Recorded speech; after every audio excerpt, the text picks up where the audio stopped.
And what is good in your hood, ladies and gentlemen? I'm Raymond Leonard. I'm back for episode 4 of Diverse Comics and Pop. Hope you all having a great day, ladies and gentlemen.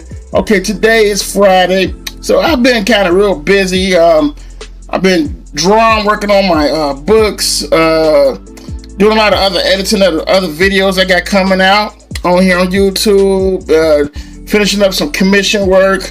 So I've been a very busy man, and I want to apologize for the episode 3 video at the end. I found out, I don't know, it was a glitch, but I was trying to show the Juggernaut here I have. As you can see, he's the old school version of Juggernaut, and I'm sorry that you guys didn't see him in the video. I was like, oh my God, what the hell is going on? Why did I show the Juggernaut? And but I want to show you guys. Here he is, Juggernaut. I had got him also for Toy Fellas on Facebook. Shout out to Toy Fellas. I got this guy for $8, and he's vintage, old school, and I like him very much. Old school Juggernaut. And then I also noticed you guys did not see more of the Dynamo because I think the video was just real bad. That's Dynamo. Give it to me as a Christmas gift from my buddy on Facebook, Patrick Robinson. Shout out to Patrick Robinson. Thank you so much for this. And I don't want to open her. She's in the box, and I don't want to open her. And she's just so cool. It comes with the back display of who all the other characters are, and of course, comes with a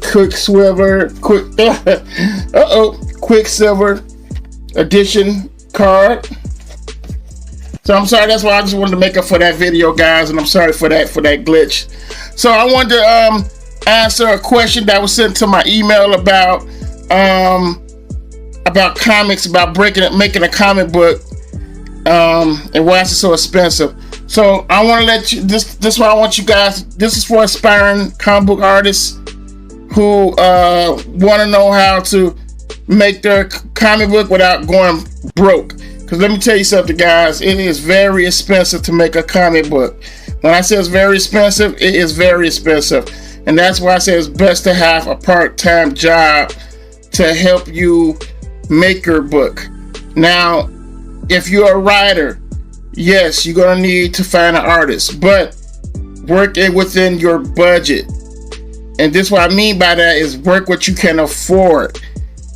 The number of mistakes I see what writers do when they're looking for artists is that you guys are you're putting on there saying artists must have a Jim Lee type style and other style, but you have to understand when you're putting that out there, the artists must have these type of styles of other artists, big name artists.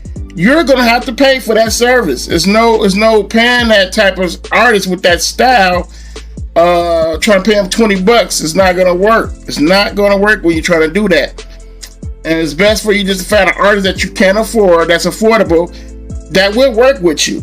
But when you start putting out there, you're looking for a style like Jim Lee and all these other type of artists, Dave Finch, and so on, you're gonna have to understand you gotta pay for that what they're asking, because you're asking them to have that style, which they do. They're looking to get paid. So yes, it's gonna cost you some bread for you to get that type of style of artist. You know, you guys gotta understand that. But if you go in there and you putting up, hey, I'm looking for artists, I'm on a budget, and you being honest, I'm on a budget, I don't have a lot of money, but I'm willing to pay. I'm on a budget, and I'm just looking for a decent artist to help me make my comic book. You know, and you got to also be honest with yourself in how many issues to make. And my advice is to make at least a one-shot book or make at least 2 issues. Try to make an anthology of all these stories and what you got planned. You're going to fail because you're trying to do all these stories. Who's gonna draw all this? You know, you got to be real honest with yourself and who's gonna have the time to produce this, because they got to sit down, they got to draw this stuff, man. They got to draw all these characters, buildings, or whatever place you got them staged in. They have to produce that, and that takes time. And as myself and the writer, all that takes time. You're not going to get 19 issues done. That's just reality truth. Now, if you do like a one shot, or you do 2 issues with 15 pages of each book, yes, you could get your book out there. Now, stage 2. If your finances not all there, you might have kids, because this is called reality of life. You have kids, you have a lot of bills and all this. My best advice is to do a web comic. Use the free service and platforms out there like Drunk Duck, Webtoons. You got all these other free platforms that you can post your stuff on for free using that platform. Because right now, and it's also great for building a fan base, because a lot of people look at web comics and they look at your stuff. They probably like your story and they will follow you every time you putting up. If you're updating on time, like you as you promised, they will follow you and you have a nice fan base because they're liking what your web comic. So it's all type of aspects you can do to make a comic book, guys. But you gotta understand, work within your budget. Don't try to go broke making a book that you can't barely afford, because what's going to hit you is the printing costs after that. Because a full color comic would they include the 4 pages, which is the front page, the inside page, the back inside page, and the back of the page. That's 4, plus with the cover, plus with the interior pages. That will cost you. It also depends on how many copies you need, along with the quantity. That will all cost you. But if you do want to do a black and white book, which I suggest, since you're starting out, a black and white book, probably with a color page if you want to, that would be more affordable for you, because you ain't got to worry about the high price costs. A black and white book will be it'd be affordable for you because it's your first book and you're able to print them out quickly. See what I'm saying? So you want to think smart when you're doing this, guys. But when you go in there and you start posting, you're looking for a Jim Lee and all this, you're gonna get those guys, but these guys are sharks. And what I mean by that, they want to get paid. They're gonna be asking you, okay, I want 150 a page. I want to get, they're gonna be having these high demands. They're gonna tell you, okay, I want it for that, and you're gonna be like, you're gonna get offended because you're like, this is not fair. I just want to make my book and they charge too much.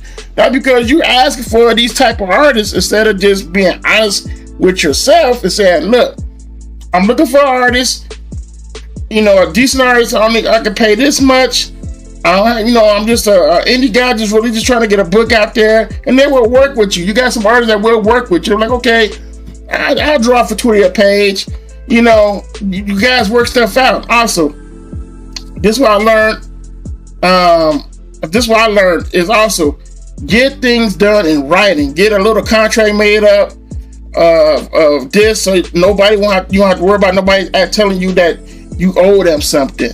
Because I made a little mistake like that before, and I learned that, okay, next time I work with this person, which I'm not, but I'm just saying, next time I work with a person like this, I'm getting a contract written up to saying that blah blah, you got paid this, you're not getting paid this again. Get stuff written in contracts, because see, everything's all fun and games. Everybody be like, oh, we friends, man, you ain't gotta worry about that. No, it's business. Get it done in writing. Get a contract did up. Therefore, you and your friend, y'all ain't got to worry about, no beef, no conflict, or somebody saying you owe them something. When you got the paperwork right there stating what it was hired for work and hired for work only. So you want to get stuff like that. You want to protect yourself, because, like I said, it's all fun. Everybody having fun and all that. But if your stuff get picked up, as a movie or anything, guess what? Guess what, guys? That friendship will break up, because they're going to want some money, because they're saying you owe them and all this. You don't want that. So you want to do everything legit. Learn about the business also. Educate yourself. And, also use YouTube to look up these type of questions. You want to learn. Also, you just don't want to go in. I just want to create a comic book, because you gotta understand, it is a business, and it's a very hard business. It's fun. Don't get me wrong. I love what I do. I love it. You know what I'm saying? I used to work retail I used to call retail hell. Yes, I called all my jobs retail because it was retail hell. But I took that retail jobs and I took advantage of it. The days I got off, I head off, I would work on my stuff. I would work on my books, work on my business. You know what I'm saying? I would, I had to sacrifice. I couldn't kick it with the fellas. I couldn't, go out on dates with the girl. Sometimes, I tell my grade, I'm doing this, and it's a sacrifice. Some people might leave you for this, man. It's called sacrifice. But some might be understandable and support you, But it's sacrifice the way you want to do this, you know what I'm saying? And you want to make sure that, that you really want this, because it's very hard work. It's a lonely process, because you're sitting at the drawing table, drawing all day, and it's really a lonely process. That's why I said when the pandemic hit, I was already accustomed to it, because I've been sitting down drawing, being an introvert.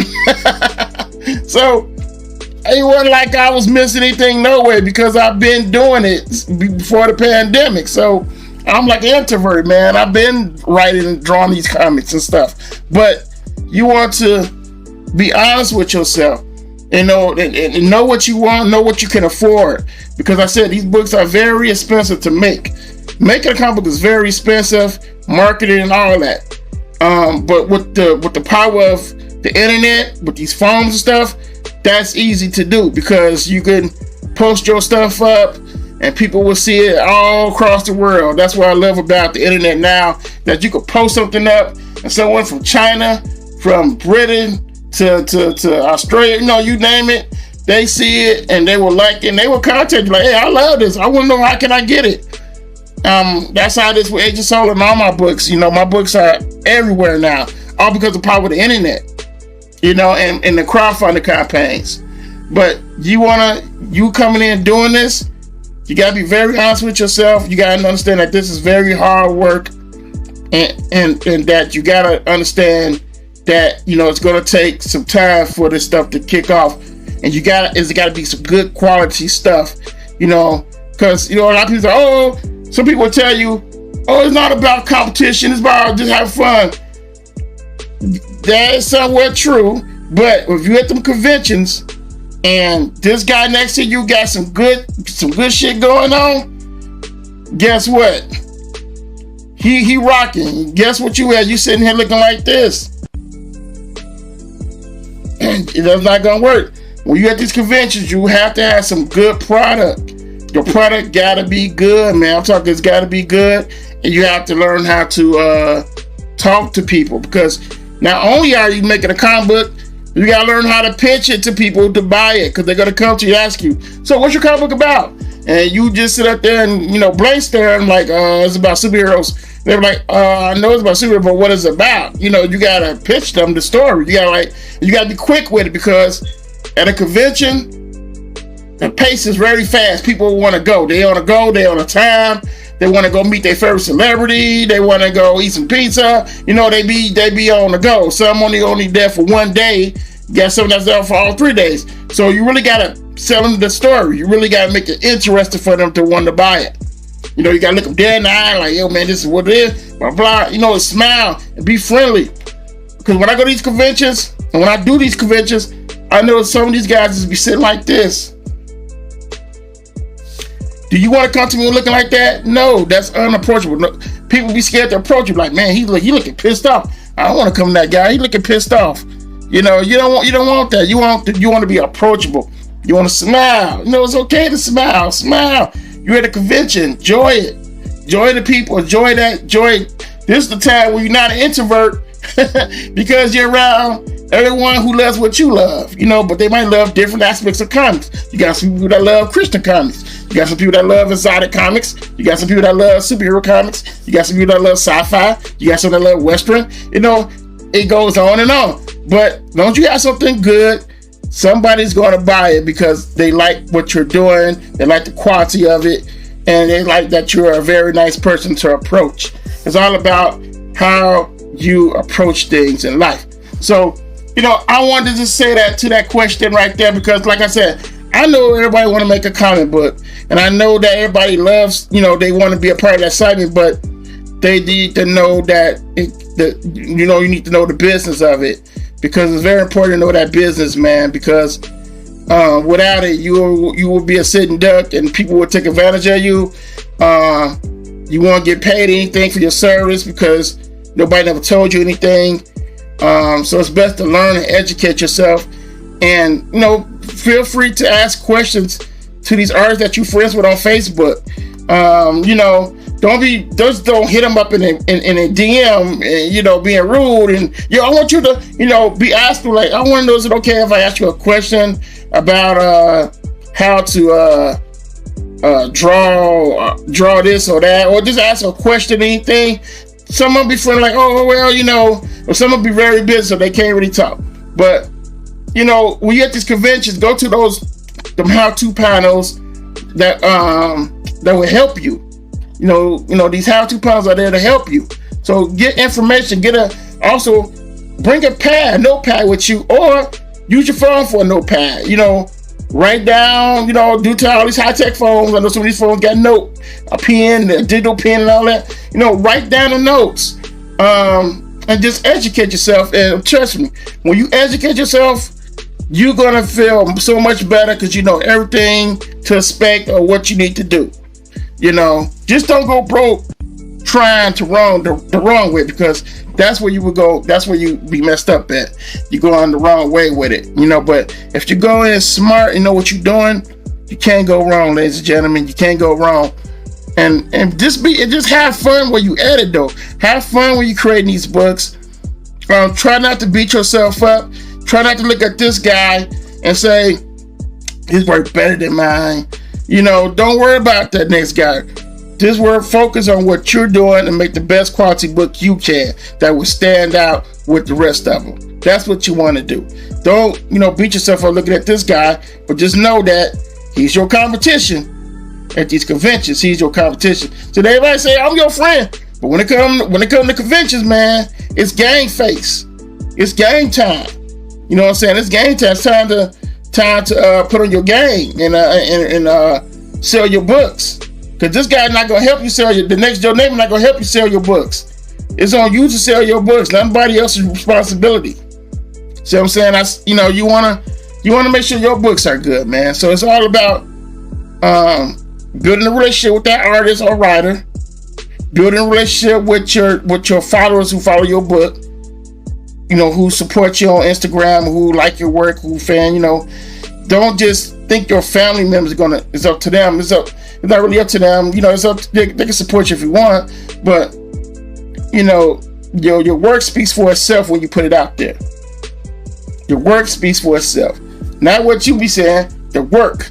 Put it out there, the work will speak. People will see it. They will see the work because it's speaking to them. They'll be like, oh man, look at that, man. Ooh, that bad boy flying, boy. You know what I'm saying? They'll love it. They'll tell you, oh man, I love this. Oh man, why can I get it?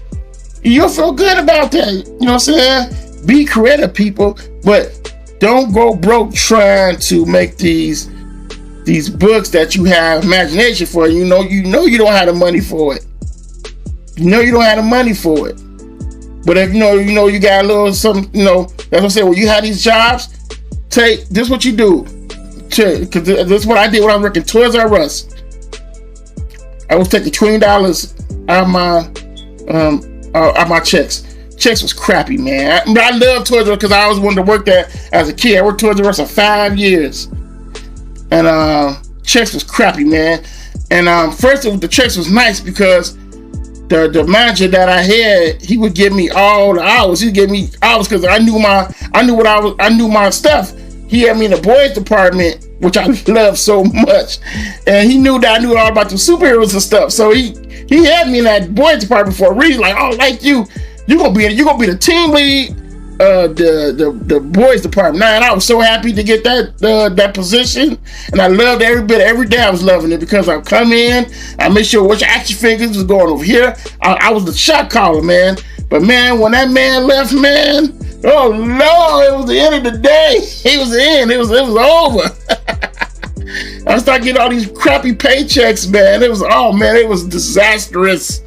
But I make sure I saving up $20 a day out of every 2 weeks of a paycheck until I was able to afford a colorist.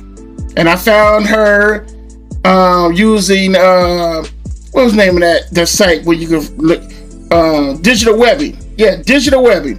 I used that. I put out looking for a colorist, and I ended up getting 2 colorists. Now I'm still friends till this day. We are like family. Her name is Virgie Menard. She's a Canadian. Then I have Ernest Jackson. If you buy my Agent Solo books and all that, you'll see his name and everything. He's all in them.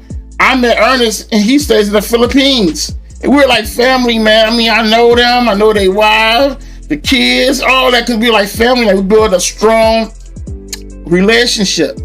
That's what I mean by when you're doing this, you just don't want to just get someone, but you want to build a strong relationship with these people, because not only are they going to be drawing your books and stuff, it's good to have them, because they might do a favor sometimes. Sometimes you probably don't have the money to get them. You be like, yo, can you just do me this favor until I get paid, such, and they might say, oh man, sure, man, I got you. It's all about building that relationship, that trust relationship, and pay your artists, people. Pay the writers, pay the letterer, pay for the service, because a lot of these people are not paying. They're getting art from the artists and dipping off, running off on them, not paying them. I see too much of it, and it's really sad. Like, man, just pay the man. Why dip off on him like that and not pay the man? You see what I'm saying? So you want to be fair. You want to be fair when you're doing this, people. So that's all I wanted to talk about. Is what you're gonna do is, start off small. Get your affordable artist that you can afford, that's in your budget, and do it in black and white if you can for right now. If you can't afford a colorist, do it in black and white. And also, if you're on Facebook and stuff, join those groups. They got for hire, colors for hire groups. They got writer for hire groups. They got the letter for hire. They got all these groups on there for you at your disposal. They even got groups independent groups when all these independent artists together and they collab. They make friends. They collab and making books and stuff. Join those type of groups, because them are the groups that will help you. You'll never know. You might meet a best friend in there, man. And y'all be friends, and y'all make your own books together, and y'all have a agreement on who own what. And it's a beautiful thing. But just know that's hard work. It's very hard work, man. Making comic books is hard work. But I love it. It's not work to me because I love it. But that's all I wanted to share with you guys today. You're gonna be careful out there. Be safe. Always cut off that loved one. Let them know you love them. And enjoy your day with some big butter bag of big ass popcorn. Enjoy the food. Enjoy your day. Look at a great movie, man. Take care. Until then, ran them out from Diverse Comics and Pop. Take care.